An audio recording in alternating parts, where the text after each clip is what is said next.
A lot of contracts love to pitch you a quote indicating everything that they need done and they think that the property needs, and give you a quote on the job.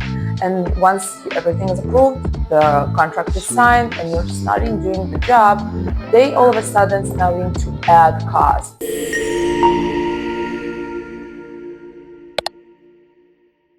Real estate advice number one to how to work with contractors: have a contract on that you are signed and approved with your contractor, that you go over all everything that is there. Your all of your condition, what is defined, a done deal, that they will be paid only after you will have somebody on your side check and approve the work that was done. So basically, have a solid plan. Don't pay all of that at once. Have a scheduled payment plan. Have a contract, have a solid contract in place, indicating everything: start time, end time, when they should start, what are the KPIs, how do we check the work is done, how we define a done, if the work is done, if it's not done. Specify that you will pay only after an inspector on your behalf visit the property and approve the work. Home Depot program where they can buy the material and you pay for it. You will also get a list of everything of what they're purchasing, and you can approve that and pay while they're at the desk. So that was real estate advice number one for how to work with contractors. Real estate advice number two: have a scheduled payment plan that you will pay only after and based on the work that was done, and not before, not after. You will have time to approve the job, send somebody on your behalf to check it was done properly. And I mean, only send somebody that is qualified for the job. I mean that your property manager probably will not be able to approve if the electricity was done properly or if the plumbing was done properly. This is something an inspector usually checks for and approves. So make sure you are doing that.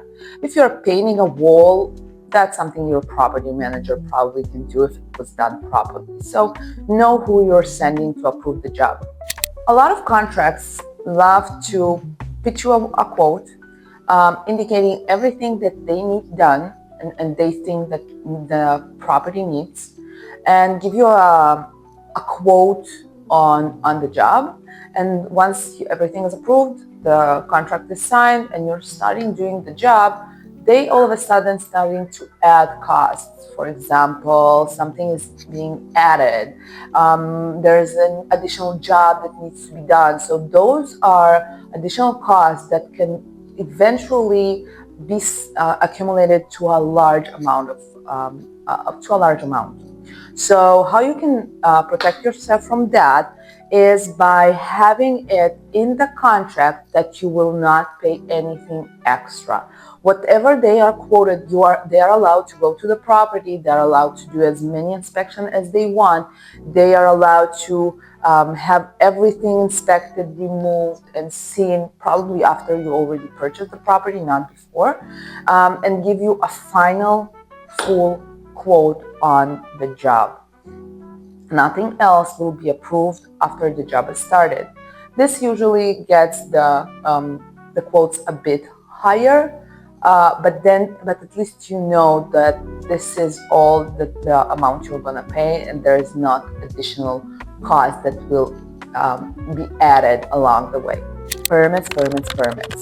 One of the things we needed to do on our first triplex is remove a garage. It was on the back, it was a danger.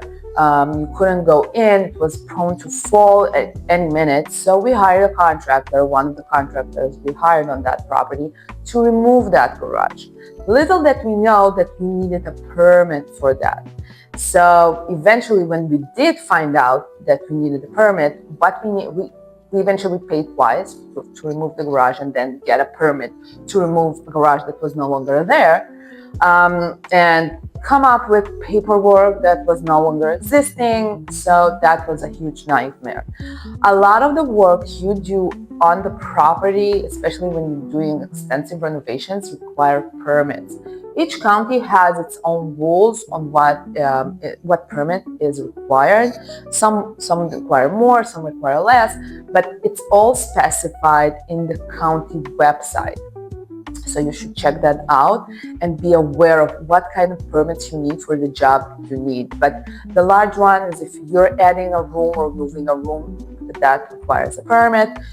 If you are rewiring, everything to do with electricity usually requires permits. Plumbing, it is required a permit.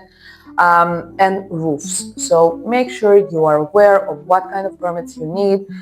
Even if your contract is not aware of that, you should, because you will be the one that's going to pay twice if the county, if the city finds out you did some kind of a job that without a permit.